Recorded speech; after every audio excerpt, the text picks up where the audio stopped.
Let's dive into Ethereum today, and are whales starting to inject capital into the network? We'll break it all down for you. My name is Paul Barron. Welcome back in. But when you look at digital asset treasuries, if you kind of look at the chart right here in terms of these big yellow bubbles right there, those are acquisition points, and we continue to see acquisitions occurring within the asset treasuries. You guys have seen the ETH reserve ranking right there. We're going to get of course, BTCS on the show today, but you can kind of see it. Bitmain leading the pack there.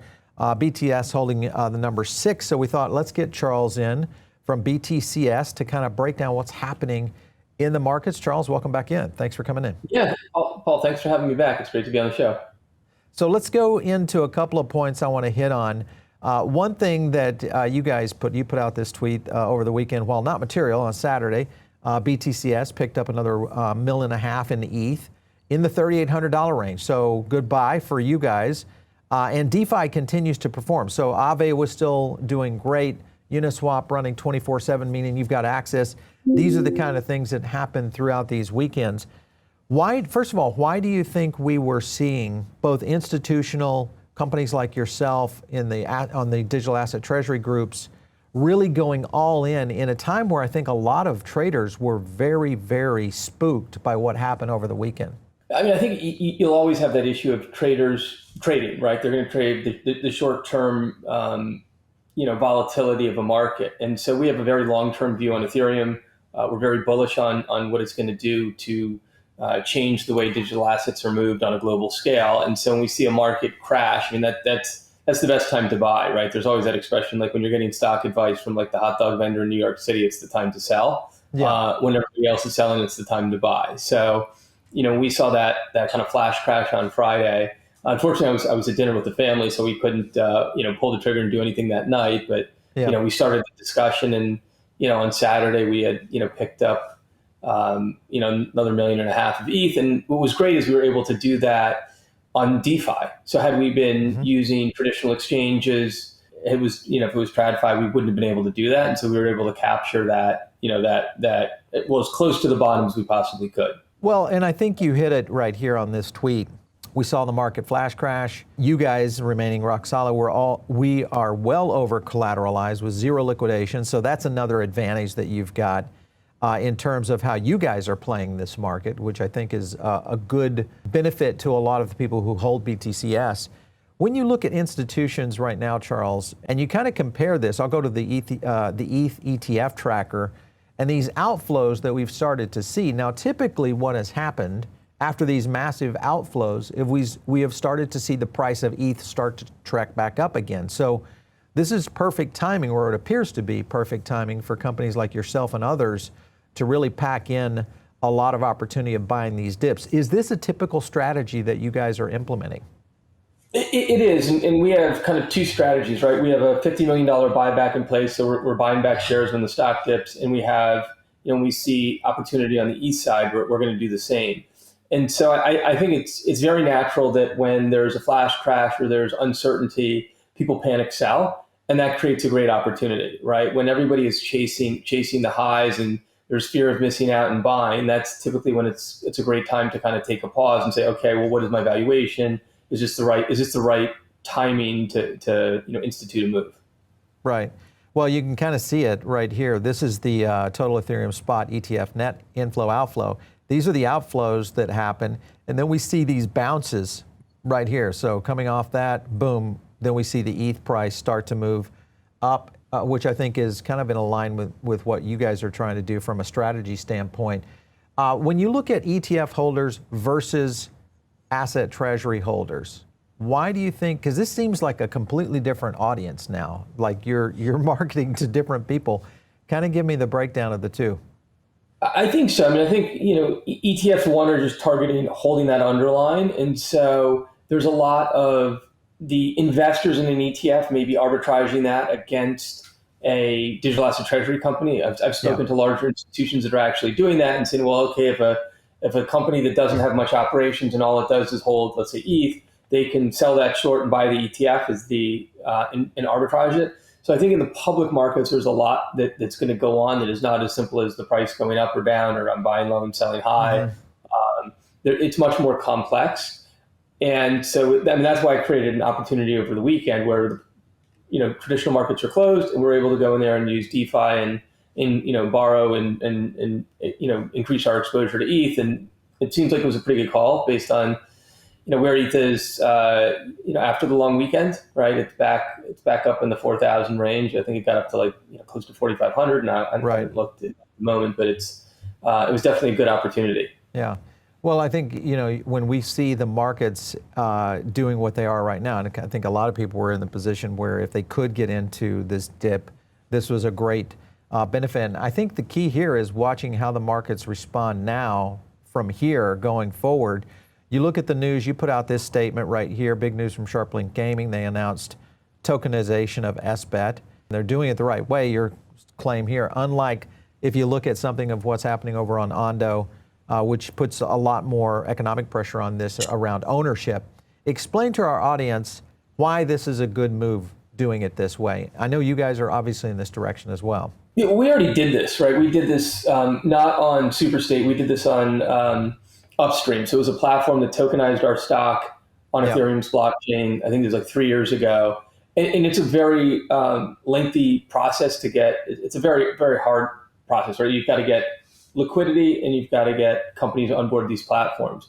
So I think overall tokenizing stock in the right way, and it's very important, the right way, where you're actually a record holder and you actually own those securities, it is extremely fundamental in reforming how the capital markets work. I think tokenizing stock in the wrong way, and I would put that as, going and getting the shares from a brokerage firm and then tokenizing those where you can have fractional shares and nobody knows who owns what because the company issues the shares, it goes to Seed & Co. and then it goes to the brokers, and it's just a legal representation of ownership through a chain that keeps adding layers and layers on top of, which is how you end up with phantom shares and all these issues in the market. So I'm super excited when someone, an entity like SharpLink comes out and says, hey, we're going to do this and we're going to do it the right way. We're going to do it on a platform where you actually have direct ownership of those shares. It's something we did in the past. We're not going to pioneer it again. We're going to let other people take the arrows and make it work. And if they do a good job at it, we'll follow suit. But it's definitely something I'm excited to see happen, especially on Ethereum's blockchain. Do you think that this solves the stock lending problem, when you're dealing with real ownership of that stock applying to the tokenization process right now? It should. I mean, the issue you have right now, and this is one of the reasons why we did the dividend, is if you own stock in, let's say, our company, your broker can and will loan it out without notifying you, without paying you, and so someone can bet against you. And then they pool all those shares together on a lending desk, and then institutions can go to that lending desk, borrow those shares, and bet against the fundamental investor. So if you tokenize those securities and you put them on a blockchain, you have the ability to eliminate that issue. You also don't have market makers that can print fake shares that don't exist. It's like selling the title to a house you don't own. Yeah. So it eliminates all of those issues. It's a much harder model to start from scratch and get into the market. And that's why I worry that the tokenization of stocks through brokerage firms is really a toxic thing for the capital markets, because now you've got a brokerage firm which could be lending your shares, which could be printing fake ones, which market makers do. They basically invent fake shares and sell them, assuming they have the assumption that they're going to be able to rebuy those, right? It's called market. And in any other business, it's fraud. In the stock market, it's legal. It's legal, And so if now they can loan or make up shares or give shares to in a tokenized form on a platform that's a layer below that, it's just piling on what is already a bad system. So it's using blockchain technology to propagate and make a system that's already bad worse, versus saying, hey, this technology can completely rewrite how we do things, and let's use that in the correct way. Yeah. I think the strategies that you guys have taken, of course, this will be interesting, especially around the BTCS. I was also looking at your tweet here. When you had the BTCS issued, how many people took advantage of this? Let me kind of zoom in on that. We haven't put that out yet, but it's in terms of total number of shares. I mean, if you exclude management, it's material.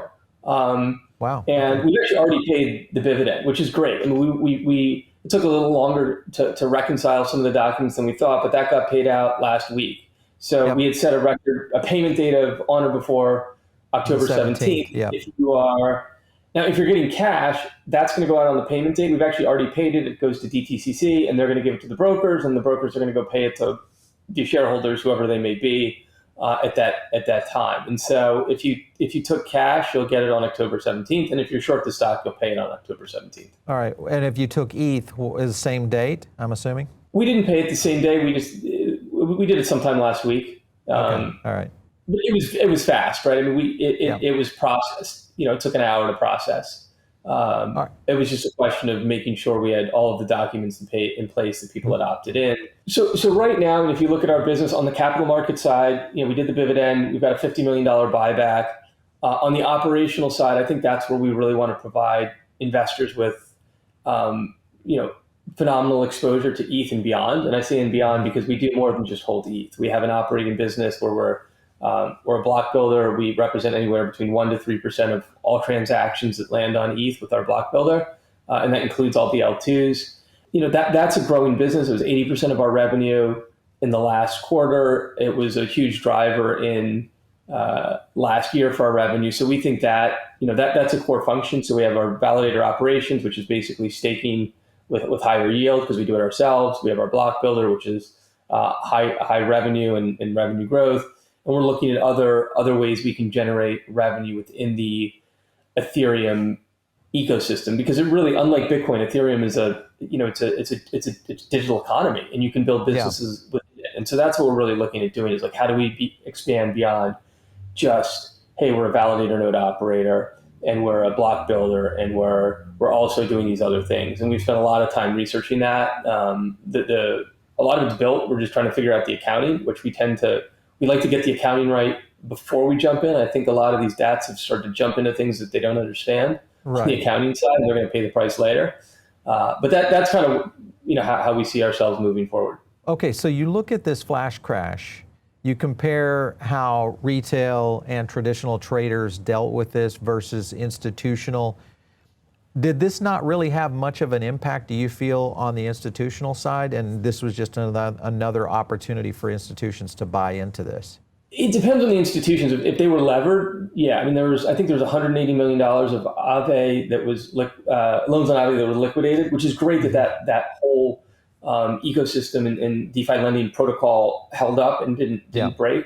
I think there was issues with Binance, if I recall, where there was. In that flash crash, they had issues. And that really speaks to how powerful DeFi is. But back to your original questions, for institutions, if they're, properly invested and have the right, risk management procedures and policies in place, I don't think it really made much of a difference at all. When you look at the Ethereum price right now, some adjustment now, do you feel like this is a $4,500 ETH first or a $3,500 ETH first? Where do you see this price going? I mean, I think I'd like to believe it's a 4,500, but again, I'm biased. I'm bullish on ETH. I'm bullish on blockchain. So we'll see. It wouldn't shock me if it dropped back down. I mean, these things happen. The market goes up and down. I think the better question is, where is it going to be at the end of the year? Where is it going to be a year from now? And where is it going to be 2-3 years from now? And that's where I'm most bullish, not really what happens. When you look at the kind of investor that you guys are I won't say profiling, but attracting, do you feel like they are in a position where they are looking at this long-term like most ETH holders?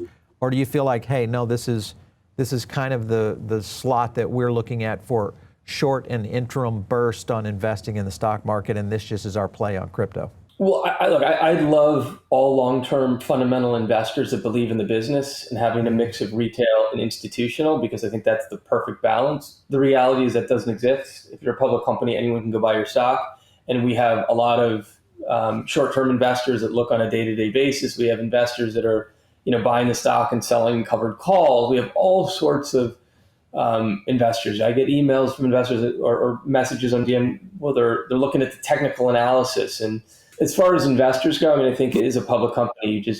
You get what you get, and you do your best to try to rope in and get fundamental investors that believe in the story and management where you're taking the company. Yeah, for sure.